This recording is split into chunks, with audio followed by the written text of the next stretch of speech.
Coucou, j'espère que vous allez tous super bien. La vidéo a commencé sans que je ne m'en rende compte. En effet, je vais commencer avec le thème des enfants qui ont grandi sans leur maman ou sans leur papa ou même sans les deux, d'accord? C'est souvent très facile de faire venir les enfants au monde. Très très facile. C'est très facile quand vous êtes en train de faire vos ébats et que ça arrive. Et puis on se dit, on va être père, la mère va porter. Et puis quand l'enfant vient, on ne sait pas que ça vient avec certaines responsabilités qui incombent et le père et la mère, d'accord? Et je pense qu'il va falloir que ce genre de choses changent.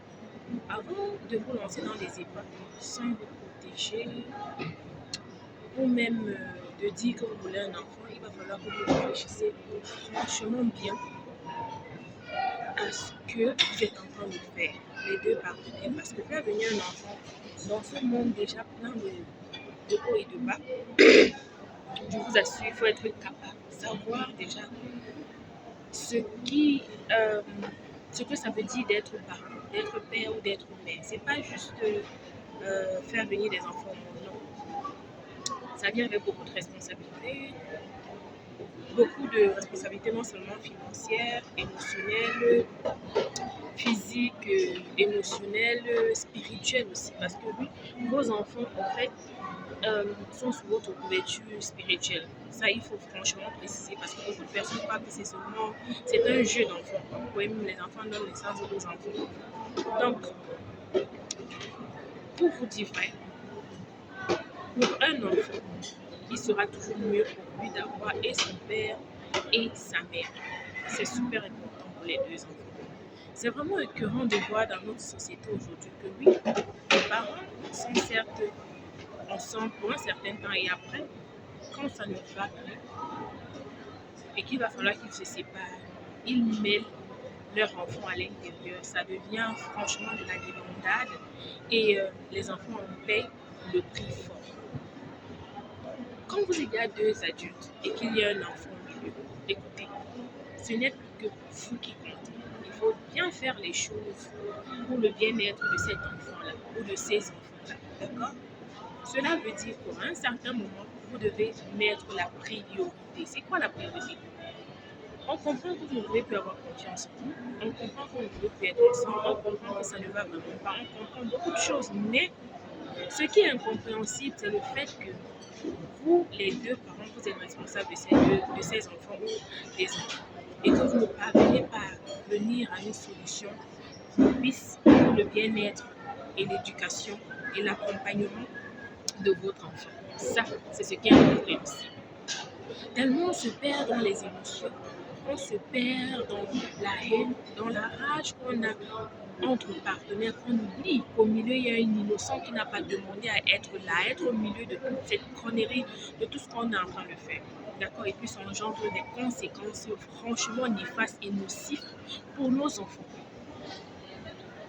En tant que parent responsable, je dirais ceci, et j'ai toujours voulu cela, parce que, vous savez, rien n'est plus nocif que de vivre avec quelqu'un avec qui on ne s'entend pas, quelqu'un qui ne peut pas contribuer à notre bien-être, quelqu'un pour qui on ne représente rien, ou quelqu'un pour qui nous ne sommes que des esclaves, ou quelqu'un qui n'a franchement aucun intérêt pour nous, aucune vision pour nous. Donc ça ne sert à rien, pour vous dire vrai. Souvent, il vaut mieux les parents sains, séparés, que les avoir sous le toit, qui se tuent, qui s'entretuent tous les jours. Ça, franchement, pour les enfants, c'est pas bon. Quand je parle toujours, je prends généralement mon expérience à moi, d'accord? Je prends toujours mon expérience à moi parce que pour que je puisse m'asseoir ici et vous parler comme je vous parle, c'est parce que j'ai traversé beaucoup de choses et je vous parle, d'accord, avec expérience. Et aussi, j'ai fait beaucoup de recherches, d'accord, qui m'ont donné un niveau de connaissance beaucoup plus avancé et élevé. Et les erreurs que vous pouvez commettre aujourd'hui, il est certes sûr, je ne pourrais plus les commettre parce que je les ai déjà commis. Et c'est pour ça que je vous parle généralement pour vous empêcher aussi d'en commettre, d'accord? Vos enfants doivent être votre priorité. Les enfants qui grandissent sans l'amour ou l'affection ou la présence de leur mère, généralement dans la vie, n'ont pas de balance. Ils n'ont pas d'équilibre. Il y a un déphasage. Ils n'ont pas d'émotion, ils ne sont pas émotionnellement stables. D'accord? Les enfants, par contre, qui grandissent sans l'affection de leur père, sans la présence physique, émotionnelle et l'accompagnement de leur père, généralement ont un problème d'estime de soi en grandissant, que ce soit la fille ou le garçon. Ce sont des problèmes que quand on est en train de faire face à certaines situations dans la vie, on nous met souvent de suggérer, on nous met souvent d'y penser. Être en couple, c'est beau, c'est très bien. Mais être en couple de manière responsable et être heureux en couple, travailler ensemble, c'est encore mieux. Je parle de cela parce que il y a des parents qui sont en couple, mariés, mais ils sont aussi et autant absents dans la vie de leurs enfants et dans la vie de l'un que de l'autre, qu'il vaut mieux même pour eux de vivre séparés, d'être célibataires, je vous assure. Vous allez vous rendre compte qu'il y a des couples qui ne parviennent pas à cohabiter ensemble, mais une fois qu'ils sont séparés, ils sont tranquilles.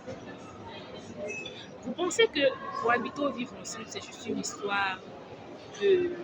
Donc, il y a des esprits qui ne peuvent pas être en paix quand ils sont en contact de certains esprits.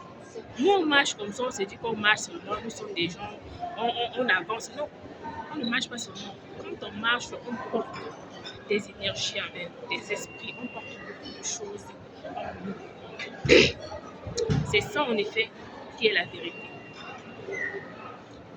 Donc, je vous assure, si vous êtes parents conscients, si vous vivez ensemble ou vous êtes célibataire ou vous êtes séparés, s'il vous plaît, je vous exhorte de tout cœur, du fond du cœur, franchement, à penser au bien-être de vos enfants d'abord avant le vôtre. D'accord? Je ne suis pas en train de vous demander de rester dans les mariages toxiques ou dans les relations toxiques pour le bien de vos enfants. Je vous demande ceci, si vous pouvez arranger, si vous voyez que vous pouvez laisser l'ego de côté, l'aigreur de côté, la méchanceté de côté, vous pouvez laisser certains comportements et ce que, en laissant cela, ça va faire à ce que vous ayez un couple sain, d'accord, et engendrer par ce fait un environnement vraiment propice pour l'éducation de vos enfants. C'est super. Maintenant, si au bout de l'effort, d'accord, vous trouvez que vous voyez que ça ne fonctionne pas, il est impossible que vous communiquiez. Malgré tous vos efforts, ça ne va pas. Vous avez tout tenté, tout essayé. D'accord, ça ne continue toujours pas à aller. Pour le bien-être de vos enfants et de vôtre, séparez-vous. Maintenant, quand vous vous séparez, d'accord, arrêtez avec les rancunes. Les combats. Oui, parce que tu as fait comme ça, je vais te rendre la pièce. Non, tu es mon ennemi. Non, il y a les enfants. Et surtout quand vous avez les enfants, vous pouvez faire ça quand vous n'avez pas d'enfants. Mais quand il y a déjà les enfants au milieu, je vous en supplie, je vous en prie, faites tout pour que le bien-être de vos enfants, de vos enfants prévaut sur tout. Je parle comme ça aux personnes conscientes qui ont une certaine manière de penser, de voir les choses, d'accord, qui peuvent oublier leur ego et mettre le bien-être de leurs enfants d'abord. Voici ce que vous allez faire. Peu importe qu'il y ait des biens qui sont là ou quoi que ce soit, vous savez, se séparer souvent ne veut pas toujours dire qu'on va rester en guerre. Souvent, se séparer, ça donne la paix. Ça fait à ce que vous redeveniez vous-même. Dans mon cas, je vous assure, je suis redevenue la personne joyeuse que j'étais avant. J'ai regagné ma paix, mon estime en soi, mon amour en moi-même. J'y travaille toujours et je vous assure, je suis devenue... Je n'ai jamais été aussi heureuse de ma vie. Si on m'avait dit ça, je n'allais pas croire que être séparée ou divorcée devait me donner autant de bien-être. Je n'allais pas croire. C'est faisable et c'est possible. Mais dans ce processus, il y a beaucoup de choses qui sont mises en exergue parce qu'il n'y a pas que vous. Il y a les enfants, il y a l'autre partenaire qui veut toujours la guerre à tout moment. Comment faire pour éviter ça? Éviter la confrontation le plus au maximum. on va tout faire pour vous attaquer. L'autre partie va tout faire pour vous souffrir, pour vous détruire, pour vous faire. Parce que étant avec la personne, il y a des gens qui ont des agendas franchement maléfiques sur les autres. Que quand il n'est plus avec, c'est le genre, soit tu es avec moi, je t'abuse à vie parce que tu meurs, soit on se sépare, je vais faire à ce que tu meurs, tu vas souffrir, tu vas subir. Il faut savoir que nul n'est le Dieu de personne. Il y a des femmes aussi là, plein dehors, vous avez construit et bâti avec des hommes, vous avez pris des hommes de rien, vous avez amené à euros. À un certain moment, ils ont dit que quand ils arrivent d'ailleurs là-bas, c'est vous qu'il faut abattre. Quand vous vous retrouvez dans ce genre de situation, quittez. Plutôt allez vous refaire une vie, une santé mentale, morale, émotionnelle, physique, financière et tout. Parce qu'une femme qui bâtit la vie d'un homme, une femme qui porte un homme, qui l'accompagne à 0 €, elle est prête à faire 1000 fois mieux sur elle. Parce que le problème généralement avec les femmes, c'est que quand elles sont en train de construire avec les hommes, elles s'oublient. Elles s'oublient. Ne commettez plus ce genre d'erreur parce que moi-même, je l'ai commis. Je devais être très loin aujourd'hui, mais je ne regrette rien parce que cela a fait de moi la femme mature, pleine de savoir, de connaissances, pleine de beaucoup de choses, élevée de manière spirituelle, émotionnelle et tout que je suis devenue aujourd'hui. Et j'y travaille toujours. Parce qu'on ne connaît jamais assez. On finit d'apprendre que quand on meurt.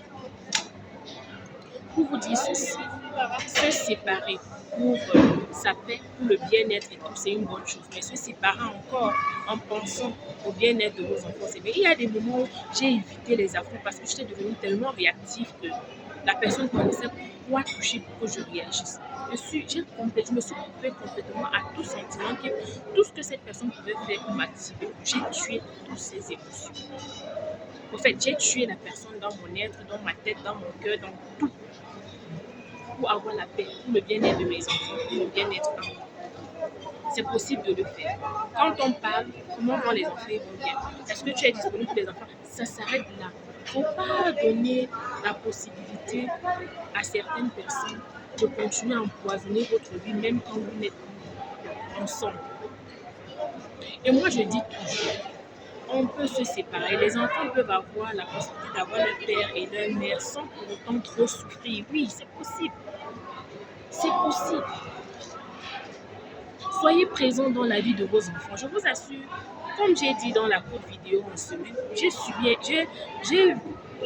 vécu une scène sidérante. Un papa qui pleurait à chaudes larmes parce qu'il voulait avoir une relation avec son fils de 14 ans. C'était plus possible. L'enfant s'est complètement coupé de son père parce que vous croyez qu'élever un enfant, c'est seulement envoyer l'argent. C'est pas que ça. Il y a bien plus à l'intérieur. Il y a des papas qui n'ont pas d'argent, mais ils ont des relations franchement très poussées et approfondies avec leurs enfants. Pourquoi? Parce que l'enfant comprend plus le langage des émotions, de la présence physique, émotionnelle, que de l'argent, que le langage financier quand ils sont petits. Il veut d'un père et d'une mère que chaque fois qu'il y a des activités à l'école, qu'ils soient là. Il veut d'un père et d'une mère que chaque fois qu'il a un bobo, il peut exprimer et parler, et que les parents puissent lui dire ce qui est bien de ce qui est mauvais, puissent entrer dans ses émotions et essayer d'analyser avec lui. Les enfants, quand ils sont petits, ils ont besoin aussi, c'est comme un sentiment d'appartenance ou de conquête. Quand il va à l'école, il voit ses camarades parler de papa et maman.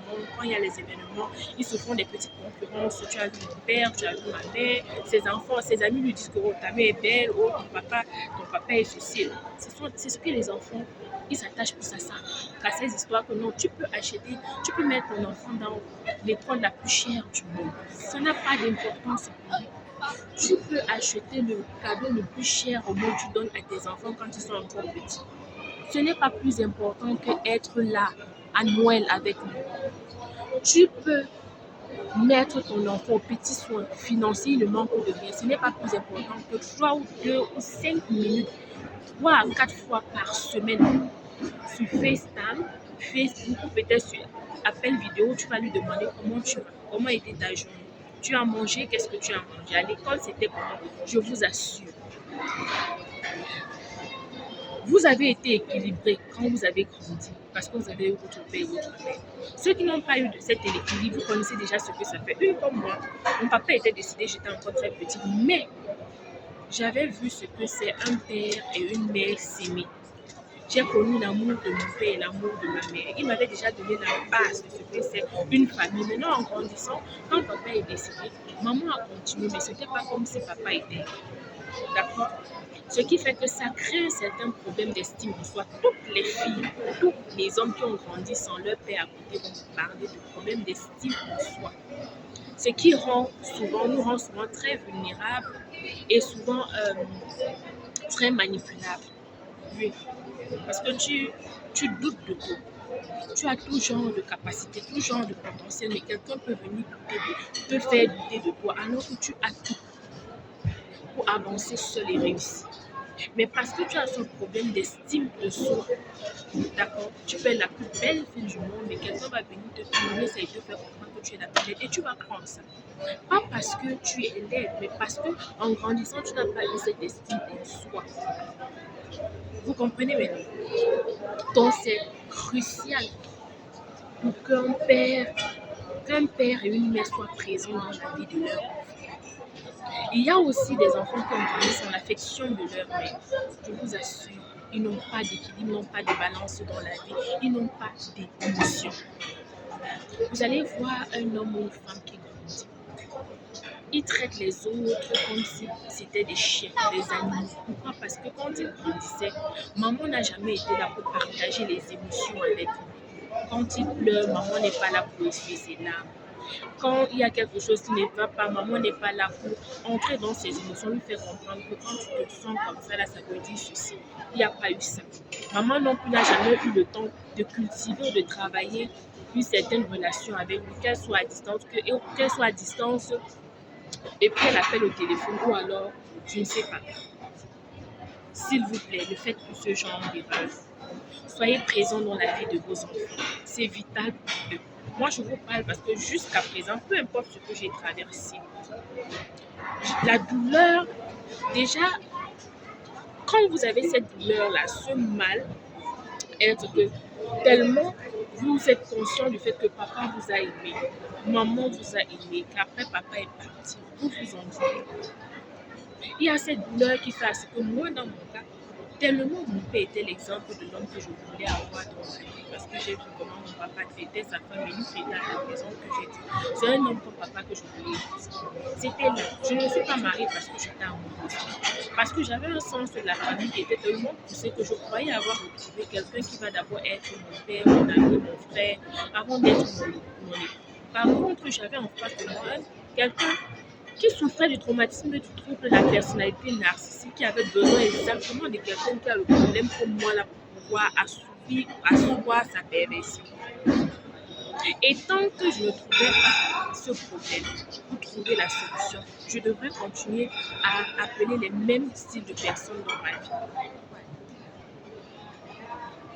Dieu merci, j'ai pu retrouver ma balance et mon équilibre. Beaucoup et nombreux sont les femmes qui ne parviennent pas, ou des hommes aussi.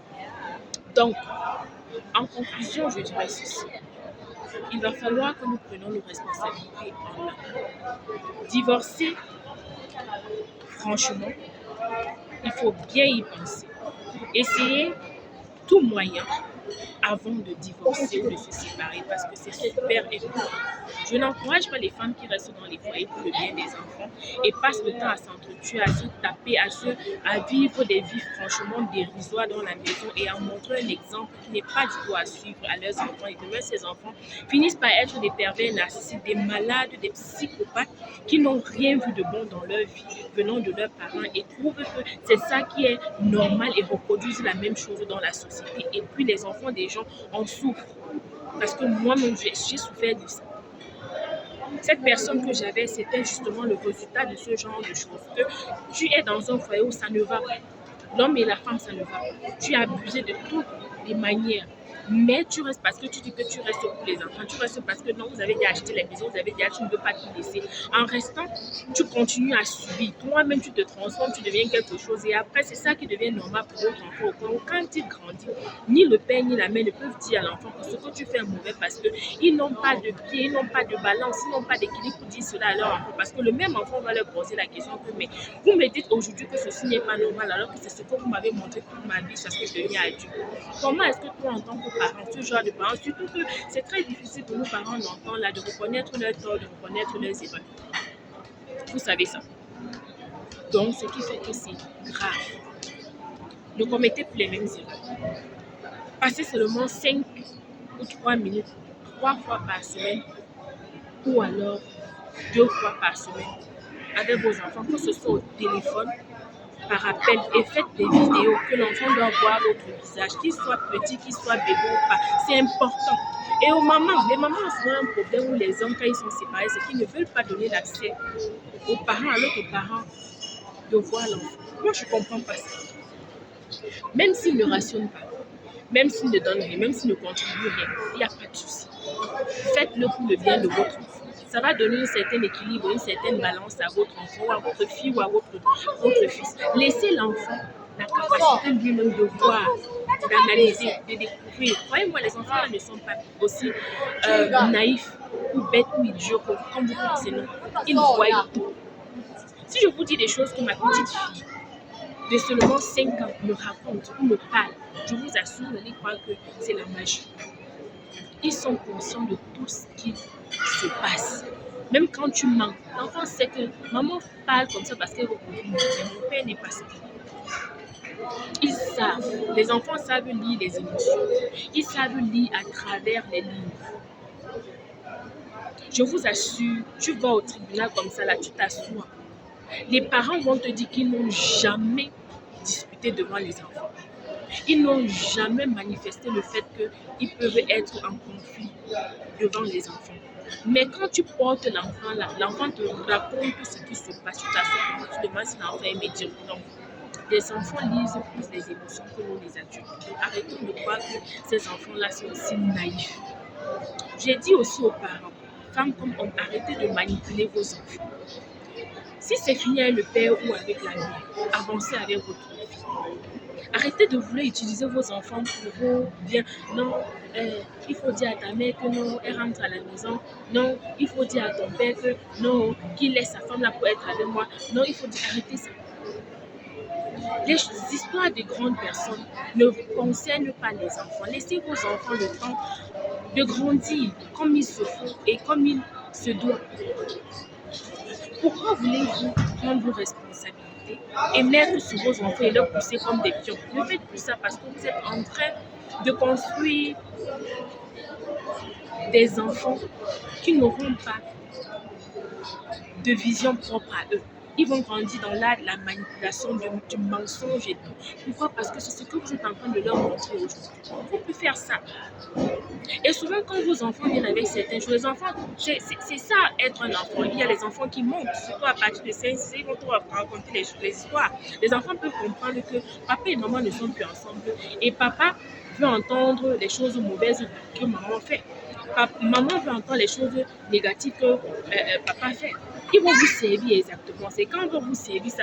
Si tu n'es pas quelqu'un qui connaît exactement comment il va falloir que tu te comportes, allez où tu portes tes émotions, tu balances sur l'autre, ça vous fait des problèmes. Pourtant, l'enfant, lui, il est enfant. C'est son travail d'être enfant et de faire ce que les enfants font. Non, quand tu écoutes, l'enfant vient te raconter que j'étais chez papa, maman est venue, papa a fait comme ça, il y a une copine qui a fait comme ça, papa m'a fait ceci, papa, ou que j'étais chez maman, maman m'a fait comme ça, il y a un copain qui est venu. Prenez le temps, appelez le partenaire, pardon. L'enfant a dit comme ça, qu'en est est-ce qu'on peut parler? Vous communiquez, ok. Non, prochainement, il ne faudrait plus faire ceci devant les enfants. C'est comme ça que ça se passe. Et maintenant, si le partenaire raconte ou vous parlez, vous comprenez que l'enfant a pris, l'enfant a tourné ça de sa manière. Prenez l'enfant, vous mettez au sol. Les deux partenaires, toi de ton côté, tu parles. Quand l'enfant arrive de l'autre côté, l'autre partenaire parle. D'accord? Bon, arrêtez un peu. Il est bien normal qu'après que vous soyez séparés, que chacun refasse sa vie. Oui, c'est important. C'est ça, en fait. Il faut refaire sa vie. Vous allez le faire, mais vous devrez avoir des limites. Il y a des choses que vous ne devez pas faire devant les enfants. En tout cas, je dépose ça ici. Et comme je dis en définitive, s'il vous plaît, soyez présents dans la vie de vos enfants. C'est crucial, c'est vital, c'est bien pour leur éducation, c'est bien pour leur équilibre, d'accord? Et surtout, arrêtez avec les manipulations malsaines. C'est fini avec quelqu'un, avancez avec votre vie. Le meilleur reste à venir, d'accord? Souvent, la séparation fait mal, c'est vrai, mais vous ne connaissez pas ce que Dieu est en train de faire dans votre vie. Peut-être qu'il vous libère comme ça, la personne devait vous mettre dans un caveau. Le meilleur reste à venir. Je crois toujours que tout ce que Dieu fait est bon et que c'est quand on traverse déjà une étape qu'on comprend la raison pour laquelle on a traversé cette étape. Aujourd'hui, je suis la femme la plus heureuse célibataire qui puisse exister. Comme je dis souvent, mon célibat, mon combat. Je ne permettrai plus jamais à quelqu'un de venir me dire quoi que ce soit. Et j'y travaille, je travaille sur moi aujourd'hui pour regagner mon estime de soi. Pourquoi? Parce qu'à un certain moment, je ne connaissais pas quel était le problème. Pourquoi est-ce que c'est ce style d'homme pervers, narcissique et tout qui a été attiré par moi? Par contre, j'étais quelqu'un que je peux vivre toute seule. Je suis une travailleuse, je suis une battante. Je me commence à j'ai l'amour. J'avais tellement de choses que je pouvais faire. Je n'ai pas besoin d'un homme qui va venir me donner les mots de tête. Pourquoi? Parce que je passe mon temps à toujours contribuer dans la vie des hommes. Et je m'oublie parce que j'aime tellement les gens. Quand tu es super empathique, les gens croient que tu es stupide, que tu es bête. Aujourd'hui, j'ai retrouvé ma paix et mon bien-être en étant seule. Pas parce que j'aime la solitude. Non, je suis très sociale. Mais parce que j'ai compris que pour éviter que les gens m'utilisent toujours, parce que je suis quelqu'un que quand je vois, quand j'entends, je suis obligée d'agir. Je veux toujours faire du bien, je veux toujours aider les autres et tout. Mais à mon tour, il n'y a jamais personne. J'ai compris que non, pour évoluer dans ma vie, il va falloir que je sois seule. Et je suis seule, c'est pas pour dire seul le monde, non. J'ai 2-3 amis que je sais pourquoi ces amis sont dans ma vie et les raisons pour lesquelles et ce pourquoi je peux, ce avec les sujets que je peux débattre avec eux. Je ne permets que les gens dans ma vie n'importe comment. Je ne partage pas n'importe quoi, tout dans ma vie avec n'importe qui. Non, ce qu'avant je n'avais pas et je ne connaissais pas. En tout cas, bisous. J'espère que ceci vous a aidé et que vous avez compris. Franchement, les mamans, arrêtez tout ce que vous faites là. D'accord? Arrêtez d'utiliser vos enfants pour manipuler. Ce n'est pas bien. Si vous êtes un homme, vous faites ça. Arrêtez. Pour contrôler et tout. Non. C'est fini, c'est fini. Le seul lien que vous avez, ce sont les enfants. Comment faire pour que vous avanciez avec ces enfants? Attendez, je vous conte une anecdote. Moi, en effet, j'ai un tonton qui s'est séparé de sa femme des bancs avec qui ils ont fait plus de 10 à 15 ans. Ils ont eu 3 enfants, d'accord, ensemble. Parmi lesquels 2 filles et un garçon. Je vous assure, ils sont séparés. Ils sont divorcés depuis plus de 10-15 ans. Mais tu ne peux pas savoir. Chacun a sa vie. Mais quand ces deux-là sont ensemble, même les enfants ne parviennent pas à voir que papa et maman sont séparés. Le monsieur avait acheté la maison. Quand le moment arrivé qu'il fallait qu'il se sépare, il a laissé la femme dans la maison. Il est parti, il a laissé la femme et les enfants. Il est parti louer ailleurs. Quand le monsieur était souvent malade, moi-même j'y étais. La femme préparait son elle venait. Je vous assure. D'ailleurs, j'étais même partie une fois voir la femme à l'hôpital quand elle était malade avec le monsieur. Quand la maman du monsieur est décédée, quand on a fait le wake-keeping, le funérail et tout, la mère des enfants était là. Elle a même donné le témoignage. Pourtant, le monsieur s'est remarié. La femme aussi s'est remariée. Qu'est-ce que vous croyez? Nous sommes des êtres humains, nous sommes appelés à cohabiter, surtout quand il y a les enfants au milieu. Tu ne peux pas savoir que ces gens ne sont plus ensemble. Et les enfants ont l'équilibre, l'estime de soi qui déborde. Même les enfants, au fait, qui ne sont pas issus, qui ont qu'un père et une mère qui vivent dans la maison, n'ont pas autant d'assurance que ces enfants-là. Et je pense que les enfants de famille reconstituées, ça devrait me être plutôt un atout parce que les enfants qui ont... Regardez, les géniteurs sont déjà là, le père et la mère. Après, le père géniteur prend une autre femme. La mère génitrice prend un autre homme. Ça fait 4 parents seulement pour ces enfants. Ça devrait être un atout parce que ça fait déjà 4 têtes, 4 manières de voir les choses, 4 tout que ces enfants doivent bénéficier. Pour moi, je dis ceci, les enfants qui sortent des familles reconstituées, je vous assure, c'est un atout terrible. Et j'ai vu ça fonctionner chez ce couple-là. Je dis la complicité que ce monsieur a avec son ex-femme, c'est terrible. Je n'ai jamais vu ça dans ma vie. Jamais. Jamais. Le monsieur est camerounais, la femme est congolaise. Je n'ai jamais vu ça dans ma vie. Et quand tu veux faire ce genre de choses, parce que j'ai vu cela, c'était beau, c'était bien, j'ai vu les enfants n'ont pas souffert, j'ai voulu faire ça, mais il y a certains hommes que la tête s'est percée partout. C'est percé, c'est que si tu n'es pas avec moi, je te tue. Si tu n'es pas avec moi, tu vas souffrir. Si tu n'es pas avec moi, on ne peut pas communiquer. Si tu n'es pas... Mais quand j'étais déjà avec toi, on ne communiquait pas. On n'était pas bien, on n'avait pas la paix, on ne pouvait pas s'entendre. Tu penses que c'est quand on va se séparer là? Quand tu penses que je vais encore être... Non! On avance avec nos vies, mais on fait comment de nos enfants? Nos enfants ne doivent pas souffrir parce qu'ils n'ont rien demandé. Je vous assure, l'organisation, la manière dont j'ai vu ces gens-là être, j'ai dit non. On peut réussir l'éducation des enfants étant séparés, c'est pas le jeu.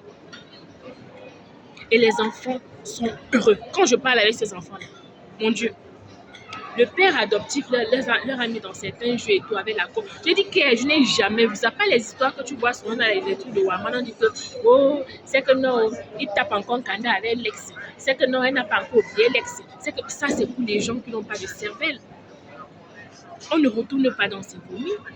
Et j'ai dit toujours, quand vous voyez les gens qui disent que je suis divorcée, je suis séparée, cherchez à connaître généralement pourquoi ces gens sont divorcés. C'est très important parce que ça va vous faire savoir si la personne peut encore retourner ou alors la personne a franchement tourné la page. Parce que oui, c'est important. Je vous le dis avec expérience. Une femme que parce qu'on a trompé, elle s'est levée un matin, elle s'est fâchée, elle est partie. Tu penses que quand toi tu vas venir là, tu vas être avec elle. Le jour qu'elle rencontre celui-là qui l'a trompé, elle s'est fâchée. Le jour que toi aussi tu vas tomber, elle va rentrer avec lui, elle va dire que ouais, je vais me laisser là-bas celui-là pourquoi. Et tu penses que tu es avec un homme que non, parce que la femme l'a répondu comme ça, un jour il a tapé, il a mis dehors que non, c'est fini, toi et moi on ne peut plus être ensemble, c'est terminé et tout. Tu penses que demain qu'il va prendre une autre femme là, il ne va pas répéter que non, il peut être, parce que personne n'est parfait. Tu vas voir qu'il va prendre peut-être une autre femme, il va arriver là-bas, voir qu'il y a les côtés que toi tu as avec et celle-là n'avait pas. Il va revenir commencer à te dire que non, c'est toi que je veux. Toi-même tu es là-bas, tu vas encore ouvrir tes pieds donnés. Chercher à connaître les histoires qui ont fait à ce que les gens ont laissé leurs ex, c'est important. C'est pour ça qu'il y a eu beaucoup les histoires là que non, j'ai vu, elle savait trouver son ex. Non, l'ex était le père des enfants. Non, je vous assure, quand vous êtes en face des personnes matures, quand vous avez pris une femme avec des enfants et que vous avez pris un homme avec des enfants, même si ces gens se remarient, croyez-moi, c'est pas ce qu'on raconte. Vous n'avez rien à craindre. L'histoire qu'on dit que non, si je te prends et que toi et moi, et que tu es venu avec les enfants, le père de tes enfants, et toi, on ne devait plus avoir de contact. Pour avoir les contacts, il va falloir que le contact avec le père de tes enfants passe par moi, l'homme. Et que toi, le contact avec la mère de tes enfants passe par moi, la femme. Tout ça, je vous assure, si deux adultes consentants veulent faire les choses qu'on peut faire. C'est pour ça que je vous fais toujours comprendre que tout va fonctionner avec déjà la nature et aussi la personnalité de ces gens. D'accord? Le caractère de ces gens. Est-ce que ce sont des gens des paroles? Est-ce que l'histoire de leur séparation est solide au point où ils ne peuvent plus se voir mieux? C'est ça. Moi, là où je suis là, que de rentrer avec le père de mes enfants, je préfère mourir jusqu'à comme ça. Que les asticots mangent mon bouet, je meurs comme ça. Oui. Moi, que de rentrer avec le père de mes enfants. Je le dis à moi. Je vous assure. Je préfère vivre célibataire comme ça. Je ne fais plus toute ma vie jusqu'à ce que je meure. C'est pas le jeu. Pour mon bien à moi, pour le bien de mes enfants, parce que mes enfants sont... Je n'ai jamais vu mes enfants autant heureux que maintenant. Moi, je n'ai jamais été autant heureuse que maintenant. Avant le mariage, avant l'entrée, j'étais la fille la plus heureuse. J'étais toujours en train de... J'ai fait 7 ans. J'étais crispée, malade. Tout le temps, ça n'a dit quoi? Que je vais encore rentrer. Pour faire quoi? Il faut connaître ce que vous voulez dans la vie. Vous avez compris? Bisous en tout cas. Excellente fin de journée et à plus. Bye.